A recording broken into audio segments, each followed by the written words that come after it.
OTT platform বিঞ্জে মুক্তি পাচ্ছে জনপ্রিয় নির্মাতা রায়হান রাফির থ্রিলার ঘরানার ওয়েব ফিল্ম মায়া। এ উপলক্ষে রাজধানীর এসকেএস টাওয়ারে অবস্থিত স্টার সিনেপ্লেক্সে এক বিশেষ শোয়ের আয়োজন করা হয়। বিস্তারিত জানবো এবারের সেগমেন্টে। ছাত্র জনতার গণ অভ্যুত্থানের পর অনেকটাই থমকে ছিল চলচ্চিত্র অঙ্গন। ধীরে ধীরে গতি ফিরেছে চলচ্চিত্র অঙ্গনে। আমি 100% শিওর যে অন্য জায়গায় একটা সংসার পাচ্ছে। সেই ধারাবাহিকতায় গত 30 সেপ্টেম্বর ওটিটি প্ল্যাটফর্ম বিঞ্জে মুক্তি পেয়েছে রায়হান রাফির রচনা ও পরিচালনায় থ্রিলার ঘরানার ওয়েব ফিল্ম মায়া। পারিবারিক টানাপোড়েন এবং এ সময়ে নারীদের সংগ্রামের গল্প নিয়ে তৈরি হয়েছে মায়া। স্বামীর অবর্তমানে নারীদের যে ধরনের চাপের মুখে পড়তে হয় তাই ফুটে উঠেছে এই সিনেমাটিতে। সিনেমাটির মূল চরিত্রে অভিনয় করেছেন চিত্রনায়ক ইমন এবং সারিকা।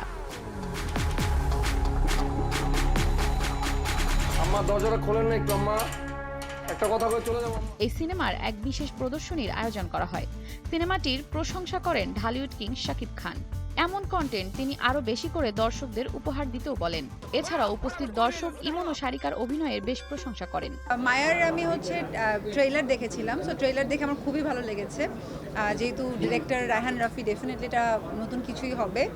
আর সেই সাথে ইমন ভাইয়াকে অনেক দিন পর নিউ লুকে দেখেছি, তো এইটা একটা বিষয়। এবং আমি ফার্স্ট ট্রেইলার দেখে ইমন ভাইকে ফোন করে বলেছিলাম যে তোমাকে একদম অন্যরকম লাগছে, সো আই হোপ যে এই কাজটা খুব ভালো হবে। রাফি ভাইয়ের সিনেমা সবাই জানে কম বেশি যে অনেক সুন্দর হয়, সবসময় ডিফারেন্ট হয় সব কিছু থেকে। ন্যাচারাল বলতেই কিন্তু সবার আগে মাথায় আসে রাফি ভাইয়ের সিনেমার কথা আমার মনে হয়। কিন্তু ওইটার পাশাপাশি আমি যদি বলি, ইমন ভাই আর সারিকা আপুকে আমরা নতুনভাবে আবিষ্কার করেছি। স্পেশালি আমি সারিকা আপু এবং ইমন ভাইয়ের অনেক বড় ফ্যান সিন্স বাংলা লিঙ্ক। আমি ছোটোবেলায় বাংলা লিঙ্কের টিভিসি দেখতাম এবং ওই টাইমে অনেস্টলি আমি খুব ইন্সপায়ার হতাম ওনাদেরকে দেখে। ইনফ্যাক্ট আমি এরকমও আছে যে আমি ওনাদের হেয়ার কাট তখন অনেক পপুলার ছিল, স্পেশালি সারিকা আপুর শখ আপুর একটা হেয়ার কাট ছিল, অনেক পপুলার ছিল, তখন আমি ওরকম করে সাজা ট্রাই করতাম। সো আজকে আসলে সেই জায়গা থেকে আমিও নিজে একজন অভিনেত্রী হয়ে ওনাদের কাজ দেখতে আসাটা, এটা আসলে মানে ডিফারেন্ট একটা এক্সপিরিয়েন্স।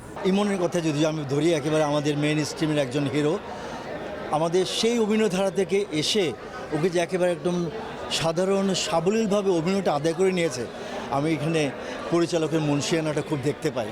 এই কন্টেন্টের মাধ্যমে প্রথমবারের মতো ওটিটিতে কাজ করলেন ইমন।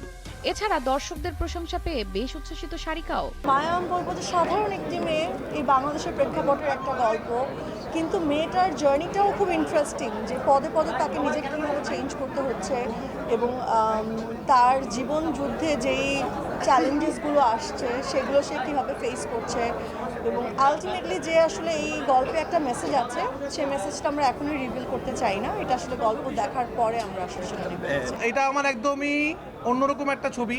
এটা আমার ওয়েব ফিল্ম। আপনারা জানেন আমি সিনেমার পাশাপাশি ওয়েব ফিল্ম বানাই। এটা তুফানের আগেই আমার নির্মাণ করা। আমি একটু অন্য ধরনের সিনেমা বানানোর চেষ্টা করেছি। এটা খুবই মানবিক গল্প, একদমই অন্য ধরনের গল্প, এবং যে গল্প দেখলে কখনো আপনি ইমোশনাল হবেন, কখনো আপনি আবেগ প্রমাণিত হবেন। আপনার আশেপাশে অনেক কিছুর সাথে মিল পাবেন এই ছবির গল্প আর কি। এখন দেখার বিষয় সাধারণ দর্শকদের মাঝে এই ওয়েব ফিল্মটি কি পরিমাণ সাড়া ফেলতে পারে।